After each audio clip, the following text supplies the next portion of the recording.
Watch the fire burning across the river. This stratagem can be seen in business scenarios throughout history and also in a modern setting.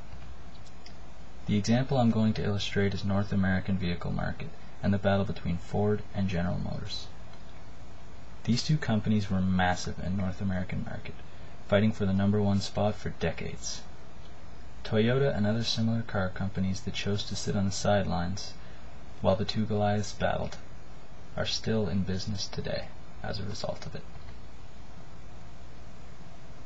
This all started back in the days of American muscle. Ford and GM matched head-to-head in an attempt to win the market. All of the market resources were being used up and were slowly running out of steam as we entered the new millennium. Even today you can still see traces of the battle with the continuation of American muscle. Ford and GM seem to be fighting fire with fire. They kept a strong focus on the tried and true models, and the market was in the mood for something different. Toyota and other successful companies focused their attention on their own local markets while the war waged.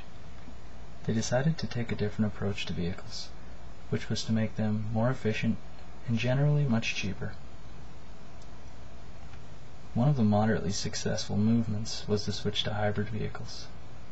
Ford and GM were still able to follow this approach, but since they had not been anticipating the switch as readily, they got beat to it.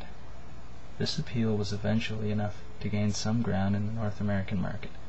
Technically, the battle still wages today.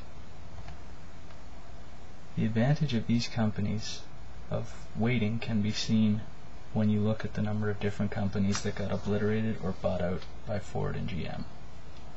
Those companies were all possibly equally as successful, but they just emerged in the wrong market and didn't use the stratagem